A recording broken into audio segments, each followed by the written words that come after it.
I'm sure we have heard that diamonds are girls' best friends, or maybe even that diamonds are forever. But when it comes to diamonds, remember, I'm a teacher, not a speaker. We know that diamonds are formed miles below Earth's surface under an immense amount of heat and pressure. Even the most valuable diamonds, they have imperfections, they have flaws, they have something known as inclusions, which are imperfections, once again, which are flaws. So even something that's extremely coveted, such as a diamond, something that's known as being strong like a diamond, it has flaws because flaws are everywhere. It's almost as if flaws are omnipresent. If we were to look around, a lot of the day-to-day items that we come in contact with or the luxuries that we have, let's say if I were to step into a nice car, nice truck, and it has this nice large touch screen, as many options as it has, it was those physical buttons that the radio had before, which allowed us to be a little bit more focused on the road because we could feel them. When we deal with a touch screen, it's all flat. So it's a little bit more distracting because we no longer have buttons to touch. We have to actually look at that screen. So as cool as it is, even that touch screen has a flaw. Money, what society often tells us we need to chase. If we were to look at physical money, one of the biggest flaws when it comes to money in the United States is that all bills are the same size, which makes it almost impossible for a blind person to differentiate the difference between the bills.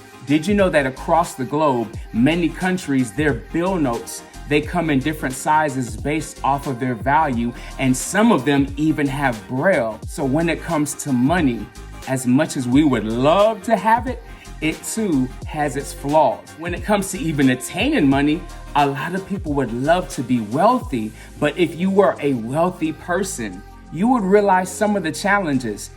It is difficult to find a genuine friend because we may question if they're here for our genuine friendship or the power or the wealth that we possess. And a lot of wealthy people develop something known as trust syndrome. And just think about, what did they do to become wealthy? It took a lot of sacrifice. They had to miss birthdays and anniversaries and, parties and social events. Also, wealthy people are held to a higher level of accountability, criticism, and expectation, not just from society, but even people directly in their family and friends.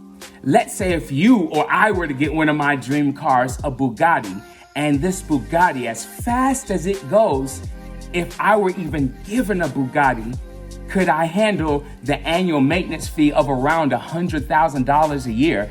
Did you know it costs between $20,000 to $25,000 just to get an oil change? So as dynamic as that vehicle is, it too has flaws. It's almost as if flaws are omnipresent. When it comes to marriage, when it comes to having children, there's beauty in creating that legacy. There's beauty and value in having that lifelong companionship and commitment. But then we also have to deal with the pain of actual childbirth and child rearing and the terrible twos and the teenage years. The level of accountability of not just focusing on yourself, but making sure that everyone else is taken care of. However, we could identify some type of flaws. If I were to look at the human body, about half of my body is made up of bacteria.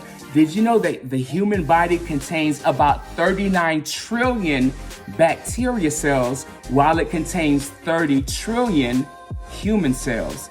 So that means that there are actually more bacteria cells in our body than there actually are human cells. So we could look at ourselves and think that, hey, there's flaws within us.